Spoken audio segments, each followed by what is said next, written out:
इसमें तुम्हें ना वो कैसी भी करना हो तो आज तू देख के आए बोर्ड के अंदर बराबर, इसमें से सारी विगत जो भी है अपलोड कर दो। और अगर कोई क्वेरी आती है तो आपको जो फ़ोन नंबर दिए हैं उस पर आप बातचीत कर लो और काम आगे करो बराबर। और दूसरी कोई दिक्कत हो तो बता देना, तो अपने आगे सॉल्व कर लेंगे। अहमदाबाद सुन्नी मुस्लिम वक्फ कमेटी में ट्रस्टियों की नियुक्ति का जो सिलसिला है वो शुरू हो गया है। करीब 60 लोग यहां से फॉर्म लेकर गए थे और कितने लोगों ने फॉर्म वापस किया, क्या प्रक्रिया है, उन तमाम चीजों को जानने के लिए इस वक्त मैं सुन्नी मुस्लिम वक्फ कमेटी के केयरटेकर मालवत साहब के साथ में हूं। मालवत साहब से ही बातचीत करते हैं। मालवत साहब, कितने फॉर्म आए थे और कितने जमा हुए? 59 फॉर्म हमारे पास से गए थे। अच्छा, करीब 60। हाँ, 15 एग्जैक्ट टोटल 59 गए थे और उसमें से 56 रिटर्न हुए भर के, 3 फॉर्म भर के दिया है। ये बड़ी कामयाबी कह सकते हैं। हाँ, ये इसको बड़ी कामयाबी कह सकते हैं। अच्छा रिस्पांस है लोगों का, अच्छी तरह से उन्होंने यानी बहुत लोग यानी 9 जगहों के सामने 56 फॉर्म, ये अच्छी कामयाबी है। अच्छा, अब सिलेक्शन की प्रक्रिया, ये भी एक बड़ा चुनौतीपूर्ण काम होगा क्योंकि कम लोग रहते हैं तो वो चीजें आसान हो जाती है। ज्यादा लोग हैं और तमाम लोग जो लोग होंगे वो सब दावेदार होंगे, तो ये एक बड़ा चुनौती होगा। जरूर, ये चुनौती वाला ही मामला है। अभी इसमें इलेक्शन तो है नहीं, इसमें कंप्लीटली सिलेक्शन होगा। सिलेक्शन की प्रोसीजर बोर्ड तय करेगा। बोर्ड को हमने कल सारे फॉर्म सबमिट कर दिए, उसके सारे जितने भी उसके एनेक्स थे, जो भी अंदर लगा हुआ था, जो भी उम्मीदवारों ने यानी अर्जदारों ने उन एप्लीकेशन के साथ उनके जो डॉक्यूमेंट्स लगाए थे, पूरे डॉक्यूमेंट्स के साथ पूरे 56 फॉर्म्स हमने कल बोर्ड में जमा कर दिए और अब बोर्ड इसके ऊपर कार्यवाही करेगा। या तो इंटरव्यू लेके कर सकता है या फिर बोर्ड जो भी तय करेगा पद्धति, किस तरह से उनका यानी इसमें से उनका सिलेक्शन करना है, उनकी पसंदगी करनी है, वो बोर्ड तय करेगा। और बोर्ड तय करने के बाद वो इस बात को आम करेगा कि भाई ये 9 जने ट्रस्टी तरीके सिलेक्ट किए गए हैं। यानी पूरा कंप्लीटली ये सिलेक्शन प्रोसीजर है, इलेक्शन इसमें बिल्कुल नहीं। अच्छा, एक चीज ये बताइए, जिन लोगों ने फॉर्म भरा है कौन से लोग हैं? नाम तो नहीं बता सकते हैं लेकिन कौन से लोग हैं, क्योंकि हर आदमी ये जानना चाहता है कि ये सुन्नी मुस्लिम वक्फ कमेटी की जो कमान है वो किन लोगों के हाथों में होगा। जिन लोगों के पास से फॉर्म आए हैं उसमें से जहां तक मैंने उसका अभ्यास किया है उसके अंदर ऐसा पहली दृष्टि से दिखता है कि एडवोकेटों ने भी फॉर्म भरा है, इंजीनियर्स भी हैं फॉर्म भरने वाले लोगों में, कुछ टीचर्स और प्रिंसिपल भी हैं, सोशल वर्कर भी हैं, बिल्डर भी हैं, बिजनेसमैन भी हैं। यानी बहुत सारे फील्ड में से लोगों ने फॉर्म भरा है। अब इसमें जो भी है इसकी जो सिलेक्शन है वो सही तरह से हो जाए, वही अहमदाबाद सुन्नी मुस्लिम वक्फ कमेटी के हित में होगा और पूरी आवाम के हित में होगा। अच्छा, कुछ आपको मालूम है क्या सिलेक्शन की प्रक्रिया होगी? इंटरव्यू होगा या मौखिक बातचीत होगी, या जिन लोगों ने अपने फॉर्म जमा किए हैं क्या कुछ उन्होंने उपलब्धियां हासिल की है उस पे तय होगा? कुछ जानकारी है?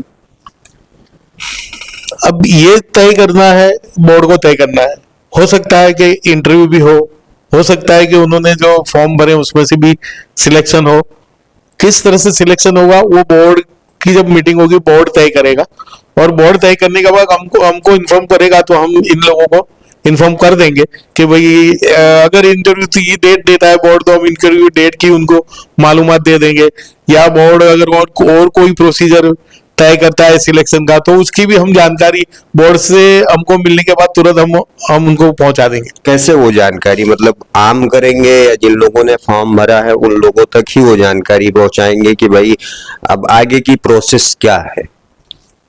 आगे इसकी प्रोसेस की जैसी हमको जानकारी मिलेगी, सबसे पहले तो हम जो भी यानी अर्जदार है जिन्होंने फॉर्म भरे हैं उन लोगों को इसकी इंफॉर्मेशन दे देंगे। इस सिलेक्शन के अंदर जो प्रक्रिया है उसको आम करने की मेरे ख्याल से बहुत जरूरत नहीं रहती, क्योंकि वो जो भी प्रक्रिया है उसमें सिर्फ उन लोगों को हिस्सा लेना है जो जिन्होंने अर्जी दी हुई है, और लोगों को तो इसमें हिस्सा नहीं लेना। हाँ, इस सिलेक्शन के बाद जो 9 ट्रस्टी सिलेक्शन होंगे वो आम होगा। अच्छा, क्या इन्हीं में से ही एक अध्यक्ष होगा या अध्यक्ष के लिए अलग से सिलेक्शन होगा? अहमदाबाद सुन्नी मुस्लिम वक्फ कमेटी का जो आइन है, जी, जो स्कीम है, उसके अंदर ये जो अध्यक्ष है, जो यानी प्रेसिडेंट है, जो चेयरपर्सन है, उसका चुनाव करने के लिए प्रक्रिया तय की गई हुई है। उसमें प्रक्रिया ऐसी है कि जब ये 9 ट्रस्टी मिलते हैं और उनकी मीटिंग के अंदर ये लोग अपने अध्यक्ष को चुनते हैं और अध्यक्ष 2 साल तक रहता है।